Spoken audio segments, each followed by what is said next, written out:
And there's a lot to talk about, but I want to start off by welcoming back our most versatile defender on the squad, Let's go. OG Anunoby. Because to me, OG Anunoby being back, starting with the New York Knicks, just puts everything back in its place. It puts almost everybody back in their roles, and it makes things easier for everyone. I feel like our style of play has changed drastically since Julius Randle is gone, but we haven't had that change in style of play with OG Anunoby being here. OG Anunoby gives you more spacing, which means you don't see Jalen Brunson getting triple teamed, which means you can see our bigs actually get into the hole easier, which means you don't have Dante shooting 100 threes a game anymore because he doesn't have to shoot 100 threes in a game anymore. And then you'll also have the defense. Tibbs doesn't have to choose between offense and defense anymore. It just puts everything back where it should be. OG and Nobi being here, just being on the floor, just made everything operate a lot smoother. So I, for one, am glad that OG is here now. 14 points, 4 rebounds, 2 assists doesn't even begin to quantify the effect that OG has had on the game. Just the fact that he's on the floor, he's able to guard three people in the play and cover up mistakes. I love the guy being here, man. It's made a world of difference for us already. And you can see how much easier it is to score. You don't have Josh Hart doesn't have to shoot 800 threes anymore. It's like everything becomes much easier. I don't know. What do you think, Ebony? What do you think of the OG game and how he had to play? I think OG is the man. That's what I think. Just his like you mentioned, just his presence. You have to stay with him. He's a lethal shooter. You see him. He's comfortable, and I guess he's been watching film before, probably of himself right before he got injured. When he was being more aggressive, I mean, when he's finding his stride and looking real comfortable in our offense. We got to see more of his 3 level scoring, if you want to say. You know, he's hitting in the mid range, hitting outside, driving to the hole. That spin move dunk was nasty. Yes. It was Woo! nasty. That was a nasty move. And we New York punished them every time they went small. Mo Bamba got into foul trouble, and every time they had to go small, we punished them in the paint. Whether it was OG or Precious. Precious had some crazy dunks today, and it was mostly when they went small. So OG just makes you see people hesitant to attack him. Mm-hmm. So it makes your offense stagnant in itself because they're hesitant to even try against him. Tobias Harris had 0 points in the first half. He didn't score his first field goal until the middle like of the third quarter. So again, Steady trying like to find locked my up, motive. like locked up. They won't let me out. And then even when Kelly Oubre was trying to get off, I think he had like Mm. 12 points. What did he in at halftime? What did he finish with for the game? 19. There you go, clamped up. Clamped up. Uh, Clamped up. so you see, and then with his defense, it makes offense. You see, it's pushing. New York pushed as much as I've seen in a long time today. Yeah. We were pushing off of missed shots and pushing off of turnovers. Yep. Like just any chance we got, we were getting there trying to make sure that Philly didn't set their defense up. Yeah, I You know, agree. that's when it was a time in the game. It was part of OG too. It was a time in the game where we got like stagnant in offense. Like we couldn't score. I think Tom Thibodeau called a shot. And then I believe it was Deuce came out and hit a little pull-up three-pointer. And then we started pushing, like just every rebound, just straight get into the perimeter. We started getting easy three-pointers. Then you had seen Brunson get a steal, hit the behind the back to OG. You know, Brunson is excited that OG back. I Oh got some yeah. more help. You know, he did the Behind the behind the back back. jib, yeah. Yep. And then after that, again, pushing off for missed shots. Then we hurry up and get Dante a good 3-pointer. Then get Brunson 2 good look 3-pointers. Just pushing, getting them easy shots. Where before it was a little getting stagnant in that game. So yeah, OG makes a huge difference. This is why I said that I wanted. There was a question going around Twitter. Uh, who would you want to come back first?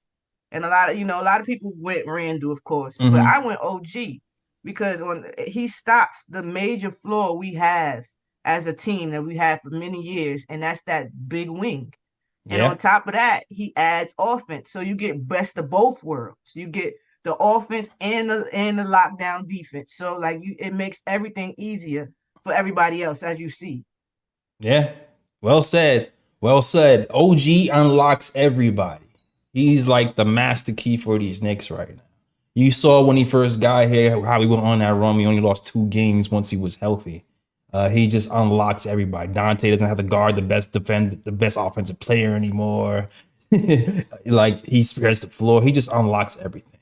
I don't know who else. Ryan, you want to talk about OG or what you saw today on the Knicks? Yeah, one key stat, and Ebony brought it up.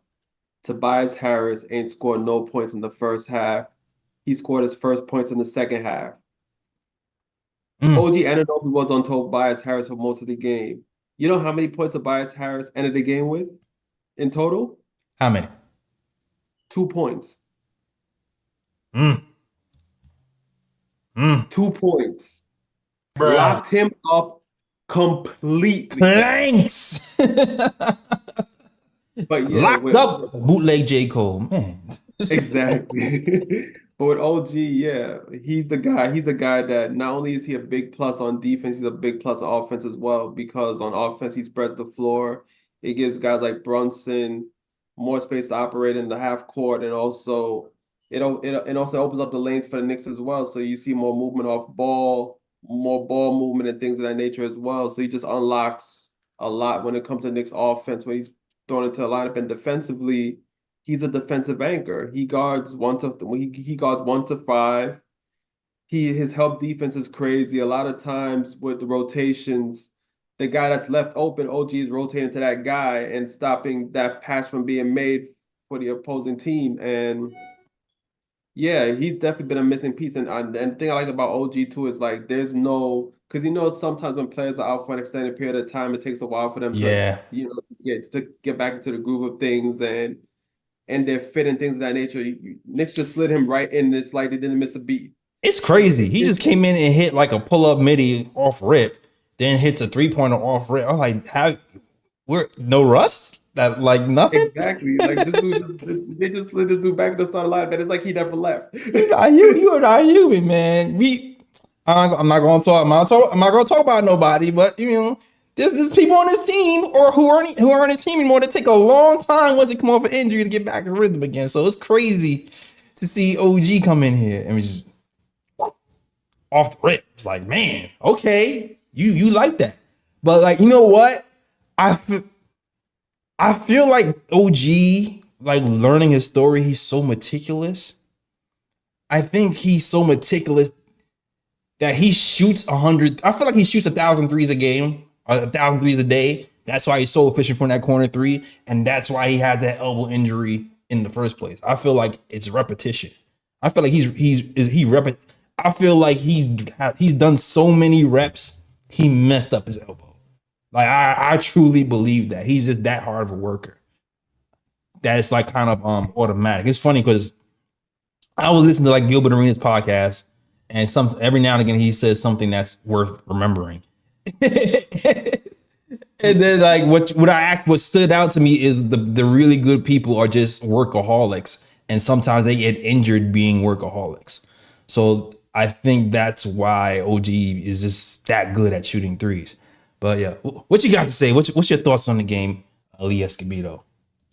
Let's crack one open for our man OG Anunoby's return, man. My boy was beasting on defense and is a key to Tom Thibodeau's read and react offense. Now, Yes. that read and react offense can frustrate us a lot throughout the season, but I think there always needs to be a little bit of grace given to him when we're not at full health, and especially more than any other person that's out. OG is that guy that now replacing Hart as the one who gets the defensive rebound and then throws the outlet pass. That being him instead of Hart allows Hart to be able to be a playmaker downhill. Exactly. Now Josh Hart is back into his best position, which is as a playmaker in the paint. He drives. He either is going to pull up and let it off, and he's very good from that downhill in transition, or he finds the corner shooters, which he did tonight, and allowing OG to take that position as that defensive rebounder and outlet passer makes this a much more fluid offense. You see the ball moving more, and you see Hart really you see his worth and the glue of a team. Listen, I'm ready to sign that apology for him at any point because he was frustrating the hell out of me. Yeah. I think of the four of us, I'm the one who's okay with saying I was wrong the most. You are. Even though I'm probably wrong the least. No, I'm just kidding. But Josh Hart, he can be frustrating, but I think I should have had a better perspective that we were not at full health, and he was having to do too much and play outside of his comfort zone and what his strengths are. So, man, now that OG's back, that Hart OG Precious lineup, y'all, that is clamps. Yes. That's prison guard defense. It is scary. It's very scary. And the thing is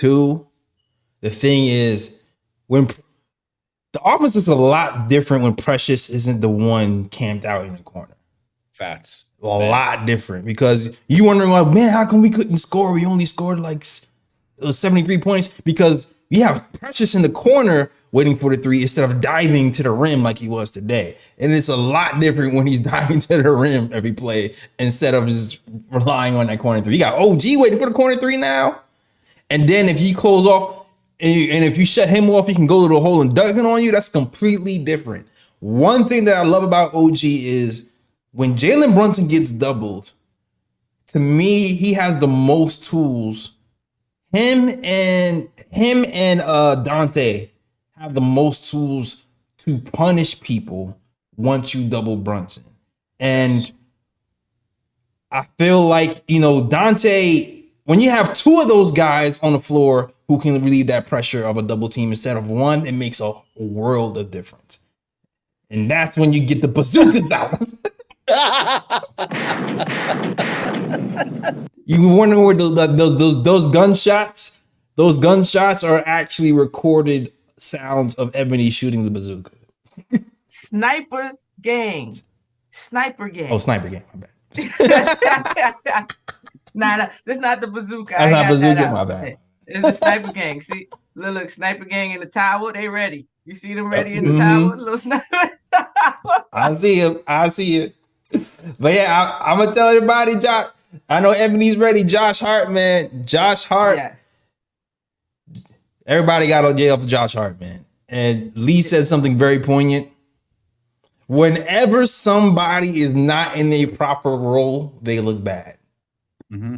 That's just the way it is. I can go all the way back to Tim Hardaway Jr. when he was here and he was the number one option. That boy was not a number one option. He's a guy off the bench, third option at best. Julius Randle when he was here, and he was number one option. He was looking crazy, spin moves all nuts. And now he's like a number 2-3 option next to Brunson. He looks a lot better. When you got Josh Hart here, he's the number 3 option. And it's like, man, he's not supposed to be the one who's supposed to be shooting all these threes and making all these decisions all the time, playing 40 minutes a game. Even during that stretch, he's played well. He's been shooting 39% from three. And 39% from three with 11.2 rebounds a game during the stretch and averaging 15.7 points. So he's done admirable, but that's not his role. So that's a lesson to be taken for Knicks fans when you looking at these players and criticizing them. Are they playing to their role? Now, if they're not playing to their role, then we have to look at it a little bit different. That's all I have.